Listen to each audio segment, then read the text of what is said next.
जी अस्सलाम वालेकुम।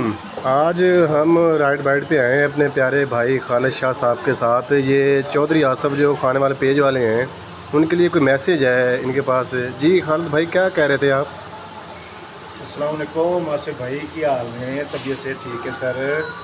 सरकार मैं ਤੁਹਾਡਾ ਜਿਹੜਾ ਖਾਨੇਵਾਲ पेज ग्रुप है ना, ये तो बहुत अरसे तो लाइक किया होया, मगर अज ना कुदरती मैं ਤੁਹਾਡੇ पेज ਤੇ आया तो लाइव ਚੱਲ ਰਹੇ ਸੀ ਤੁਸੀਂ ਤੇ ਸਾਡੀ ਮੰਡੀ ਦੇ ਸਾਹਮਣੇ ਨਾ ਹੋਟਲ ਹੈ ਰਾਈਟ ਬਾਈ ਤੇ 40 ਸਾਲ ਤੋਂ ਆੜਾ ਤਾਂ ਸਾਨੂੰ ਤਾਂ ਅਜੇ ਤੱਕ ਪਤਾ ਨਹੀਂ ਲੱਗਿਆ।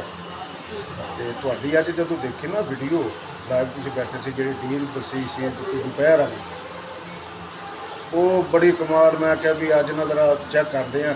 ਆਸਿਫ ਭਾਈ ਵੀਡੀਓ ਬਣਾਉਂਦੇ ਰਹਿੰਦੇ ਨੇ ਵੀ ਇਹਨਾਂ ਦੇ ਵਿੱਚ ਕੀ ਹਕੀਕਤ ਆ ਕੀ ਨਹੀਂ। ਤੇ ਬਸ ਹੁਣੇ ਆਫ ਕਰਕੇ ਮੰਡੀ ਤੇ ਮੈਂ ਆਇਆ ਤੇ ਡੀਲ ਖਾਧੀ ਹੈ ਜੀ।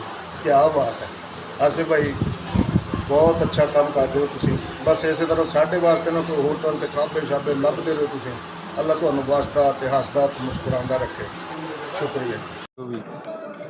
आसिफ चौधरी ਇਹ ਚੈੱਕ ਕਰ, ਤੂੰ ਨਹੀਂ ਆ ਰਿਹਾ ਨਾ ਖਾਨੇਵਾਲ पेज ਦੀ ਸਾਡੀ ਕਵਰੇਜ ਕਰਨ, ਤੇ ਮਾਲ ਚੈੱਕ ਕਰ।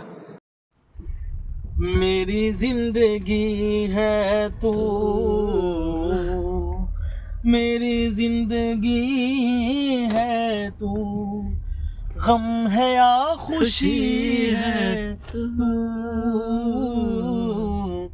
मेरी जिंदगी है तू,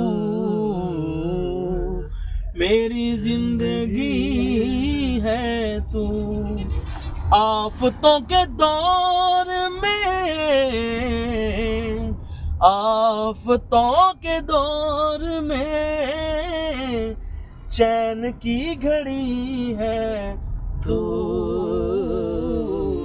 मेरी जिंदगी है तू, मेरी जिंदगी है तू।